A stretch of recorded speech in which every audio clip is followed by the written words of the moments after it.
नमस्कार, माय महानगर लाईव्ह मध्ये तुमचं स्वागत आहे. मी प्रणव कांबळे. मी सध्या उभा आहे चैत्यभूमी दादर येथे आणि देशभराच्या कानाकोपऱ्यातून बाबासाहेबांना अभिवादन करण्यासाठी भीमसैनिक लाखोंच्या संख्येत येथे जमलेले आहेत. विविध क्षेत्रातील असतील किंवा विविध सामाजिक संस्था असतील, संघटना असतील, विद्यार्थी असतील, हे त्यांच्या परीने वेगवेगळे उपक्रम राबवताना आपल्याला दिसत आहेत. आपण सध्या शिवाजी पार्क मैदानाच्या ठिकाणी उभा आहे. अनेक भीमसैनिक या ठिकाणी आपल्याला जाता येताना पाहायला मिळतात.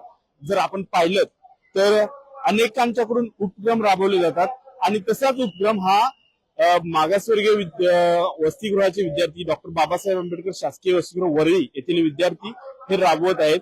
आपण त्या अनोख्या उपक्रमाबद्दल त्यांच्याकडूनच जाणून घेऊयात. त्यांचा नेमका उपक्रम काय आहे आणि मुंबईमध्ये येणाऱ्या विद्यार्थ्यांसाठी त्यांनी काहीतरी अनोख्या पद्धतीचा उपक्रम इथं राबवला आहे. त्यांच्याकडून आपण या उपक्रमाविषयी जाणून घेणार आहोत. नेमका काय उपक्रम आहे आणि तुम्ही इथे काय करताय? हॅलो, माझं नाव आहे सविता वाघमारे आणि मी नांदेडची आहे. आम्ही हा उपक्रम जवळपास आता 3 वर्षापासून राबवत आहोत. ओके, या उपक्रमाचं नाव आहे pay back to the society. So doctor Babasaheb Ambedkar यांच्या मते असं होतं की शिक्षण हे एकमेव साधन आहे एखाद्या समाजाच्या प्रगतीचं. त्यामुळे आम्ही आमच्या माध्यमातून जे खेड्यापाड्यातून जी लोक येतात त्यांना शिक्षणाबद्दल आम्ही जनजागृती करतो आणि त्यांना शिक्षणाचं मार्गदर्शन करतो.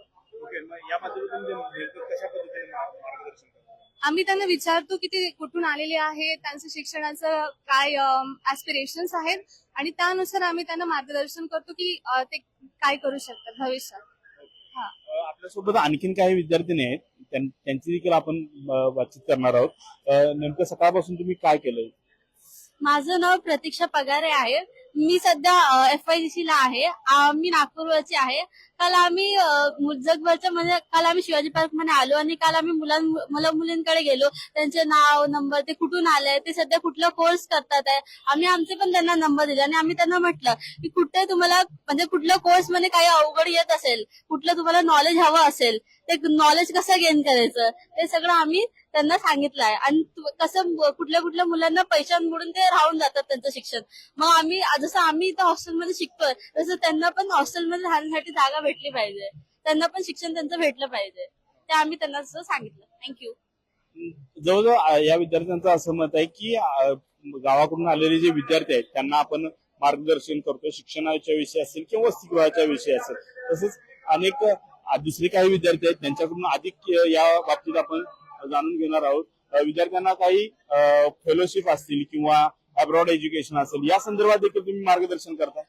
हो, म्हणजे आमच्याकडे काही ऑर्गनायझेशन बद्दल पण माहिती आहे. सो जर त्यांना तेवढं त्यांच्याकडे ऍस्पिरेशन असेल की त्यांना बाहेर जाऊन पण शिकायचं आहे इंडियाच्या, तर ते आपण त्यांना सांगतो तिथे.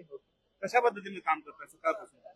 आम्ही इथे आलो आणि आपले जितके अनुयायी आहेत ते जवळपास अशा वयोगटातले ज्यांचे लेकर सध्या शिक्षणासाठी आलेले आहेत, 10वी किंवा 12वीला असतील, तर तशा आई वडिलांना आम्ही गाठतोय, तशा मुलांनाही गाठतोय जे आता सध्या शिक्षणासाठी पुढे आलेले आहेत. आणि त्यांना भेटून आम्ही त्यांना विचारतोय की ते काय शिकत आहेत, पुढे त्यांची शिक्षणाची काय इच्छा आहे, काही अडचणी आहेत का, आणि जर अडचणी असतील तर त्याच्यामध्ये आम्ही कशी मदत करू शकतो, आमचा काय वाटा असू शकतो, त्याविषयी आम्ही त्यांना मदत करतो. म्हणजे यांचा एक टार्गेट ऑडियन्स ठरलेला आहे की विद्यार्थी असतील किंवा त्यांचे पालक असतील जे चैत्यभूमी त्या ठिकाणी परिसरात अनेक वेळा म्हणजे 2 दिवसापासून येऊन बसलेले आहेत. त्यांना भेटणे किंवा त्यांना शिक्षणाविषयी मार्गदर्शन करणे, त्यांना फेलोशिप विषयी मार्गदर्शन केले. मुंबई सारख्या ठिकाणी जी मेट्रोपॉलिटन सिटी आहे त्या ठिकाणी येऊन राहण्याची सोय असेल किंवा वसतिगृहाची सोय असेल या संदर्भात त्यांच्याशी बातचीत करणे, तसेच त्यांना त्याचं मार्गदर्शन करणे. या संदर्भात आणखीन काही विद्यार्थी देखील आहेत, ते आपल्यासोबत बोलणार आहेत. दादा, कुठून आलायस आणि तू नेमकं काय मार्गदर्शन केलं सकाळपासून? मी बुलढाणा, माझं नाव आकाश आहे, मी बुलढाण्यावरून आलोय. आणि आम्ही इथं जो आमचा एकच उद्देश आहे की इथं आपला समाज खूप मागास राहिलेला आहे आणि ते आपल्याला नकोय.